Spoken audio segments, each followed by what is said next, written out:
चिराग ने भरी सनाया की मांग, हो गई सनाया और चिराग की शादी। जी हाँ, चिराग और सनाया जो कि एक दूसरे के कितने बड़े दुश्मन है, यह बात तो हम सभी को पता है। अब यही जानी दुश्मन बंधने वाले हैं शादी के बंधन में। जी हाँ, यहाँ पर हम देखने वाले हैं कि चिराग जो कि जाकर सीधे ही सनाया की मांग भर देगा। पुष्पा को कहेगा, मम्मी तू ही इसे मेरी जिंदगी में लाई थी ना, अब मैं इसे जिंदगी भर की सजा दूंगा इससे शादी करके। सनाया कहेगी, सजा तो मैं तुम्हें दूंगी, जिंदगी भर की नहीं बल्कि 7 जन्मों की। यहाँ पर सनाया और चिराग की शादी तो हो चुकी है, लेकिन इस शादी से ना तो सनाया खुश है और ना ही चिराग। दोनों ने यह शादी सिर्फ इसलिए करी है ताकि वह एक दूसरे की जिंदगी बर्बाद कर दे। क्या यह दोनों ऐसा करने में कामयाब हो पाएंगे या फिर आगे जाकर यह दोनों एक दूसरे को पति पत्नी के रूप में स्वीकार कर लेंगे या फिर नहीं? इन सारी बातों को हम आज की इस वीडियो में जानने वाले हैं, तो वीडियो को एंड तक जरूर देखिएगा। कहानी की शुरुआत में हम देखते हैं पुष्पा, जिसे लल्ला यानी कि स्वयं श्री कृष्ण पुष्पा को बांसुरी बजाकर सुनाते हैं। यही पल्स पे हो चुकी थी। पुष्पा हर जगह लल्ला यानी कि श्री कृष्ण को ढूंढ रही थी। भी वहाँ पर एक महिला आती है, ये वही थी जो कि उस फोटो में थी। पुष्पा कहती है कि आप तो लल्ला की बहन हो ना,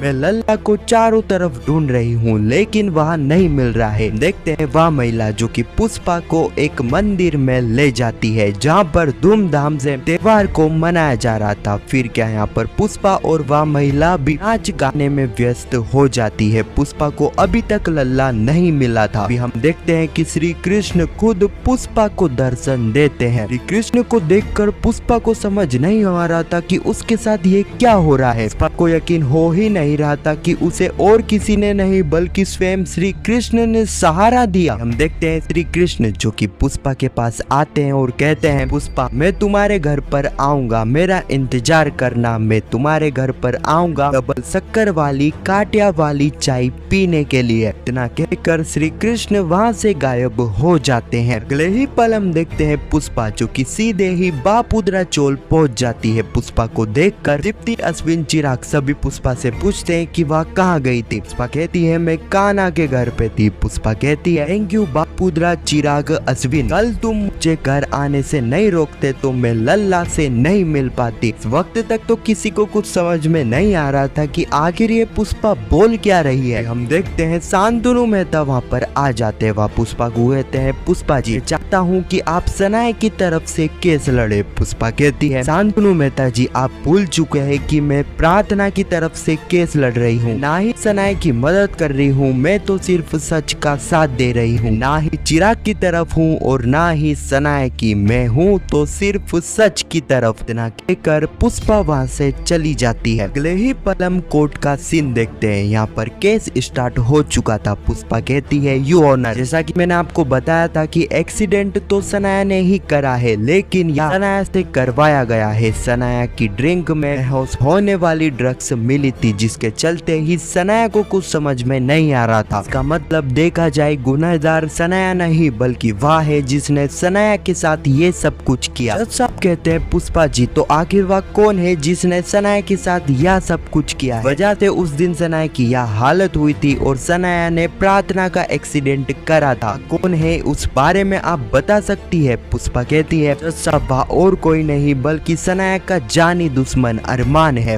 कॉलेज टाइम में सनाया के साथ ही पढ़ता था, वह सनाया से प्यार करता था। उसने सनाया को कॉलेज में सबके सामने प्रपोज करा था। यह चीज शांतनु मेहता और सनाया को पसंद नहीं आई, जिसके चलते उन्होंने सबके सामने कॉलेज में अरमान की बेइज्जती करी। यहाँ तक कि अरमान को कॉलेज से भी निकलवा दिया गया। इसी बात का बदला यहाँ पर अरमान सनाया और शांतनु मेहता से लेना चाहता है। उस दिन अरमान ने ही सनाया की ड्रिंक में ड्रग्स मिलाई थी। अरमान का प्लान यह था कि ड्रग्स की हालत में सनाया को कुछ सूझ नहीं पड़े और सनाया का एक्सीडेंट हो जाए। लेकिन उस दिन एक्सीडेंट सनाया की नहीं बल्कि प्रार्थना का हो गया। ओनर, इसलिए मैं चाहती हूँ कि सनाया ने जो क्राइम नहीं करा है उसकी सजा उसे ना मिले, लेकिन सनाया और शांतनु मेहता जी ने कानून की आंखों में जो धूल झोंकने का काम किया है उस चीज की सजा इन दोनों को जरूर मिले। यही पल पुष्पा विटनेस बॉक्स में चिराग को बुलाती है और अरमान के बारे में सारी ही चीजें चिराग से पूछती है। चिराग बताता है कि किस तरह वह अरमान के घर पर गया था अरमान का पीछा करते हुए, वहाँ पर उसे काफी सारी चीजें मिली थी। अब यहाँ पर पुष्पा बताती है उन्हीं चीजों में से मुझे एक कागज मिला था जिससे यह साफ पता चलता है कि जो ड्रग्स सनाया की ड्रिंक में मिली हुई थी उस ड्रग्स का कनेक्शन अरमान से है। पुष्पा चिराग को कहती है चिराग अभी भी तुम गुनहगार किसे मानते हो, सनाया को या फिर अरमान को,